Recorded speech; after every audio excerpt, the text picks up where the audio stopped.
Chapter 9, page 79. On today's program, we're delighted to have as our guest Professor Ellen Yang, a research scientist at the University of Buffalo, who's been studying the therapeutic effects of pet ownership. Welcome to the program, Dr. Yang. Thank you. I'm honored to be here. Professor Yang, I think most people are familiar with helper dogs that work with the disabled, guide dogs for the blind, for example. But your team has found some intriguing results measuring stress levels among pet owners and non-pet owners. That's right. In a study done at the University of Buffalo, we discovered that the blood pressure of pet owners, in this case dog owners, rose only a fraction of those who did not have dogs when experiencing stressful situations. The study involved 60 volunteers who were all given 2 stressful tasks to complete. One was giving a speech in front of an audience, and the other task was putting a hand in ice-cold water. Their blood pressure levels were taken before the stressful tasks and then during the stressful tasks. Half of those volunteers were then given dogs. They adopted these dogs, and then, 6 months later, all 60 of the volunteers were brought back to perform the same 2 tasks again. Again, their blood pressure was measured before and after. The result was that during the stressful tasks, giving a speech and holding their hands in cold water, the blood pressure of the dog owners was much lower than that of the other group. So it seems that although they were all put through the same situations, the dog owners suffered less stress. Wow, that's amazing. Yes, it is. What's more, we later gave the other group dogs as well, and we found after 6 months their blood pressure had dropped as well. Incredible. To achieve these kinds of stress-reducing results, does it matter what kind of animal a person has? No. Interestingly enough, we believe the effect is the same regardless of the pet involved. In another study we conducted, we measured blood pressure and muscle tension in a group of people before and after watching fish in an aquarium. Those that watched the fish for several minutes were much more relaxed and had lower blood pressure levels than those that did not look at the aquarium. So it seems that if we lead a stressful life and don't have a pet, we should maybe run out and get one. Yes, it does seem that way. And it's not only stress levels that are being affected by our animal friends.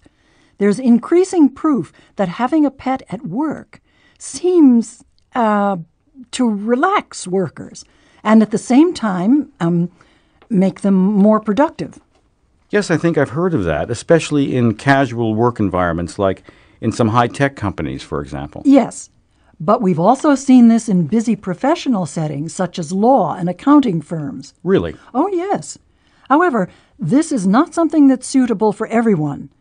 Before instituting a pet-friendly office, everyone involved needs to agree that it will work for that particular office, since, many people have allergies caused by cats, for example.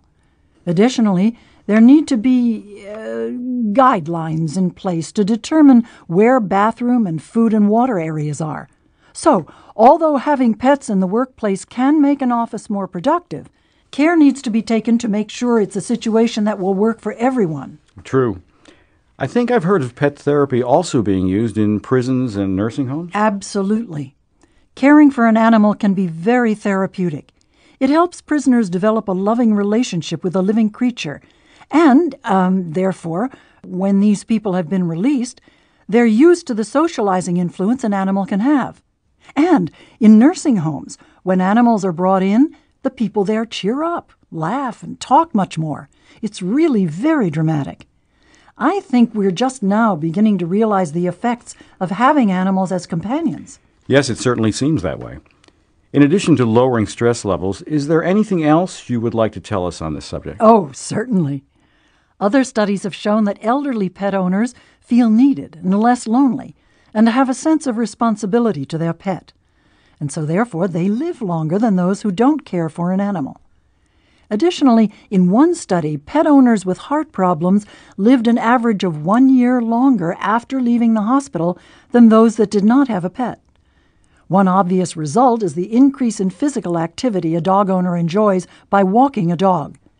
This added exercise increases blood flow to the brain and can produce endorphins, natural feel-good hormones that add to an overall sense of well-being. Any last word of advice for our listeners? Yes, one note of caution.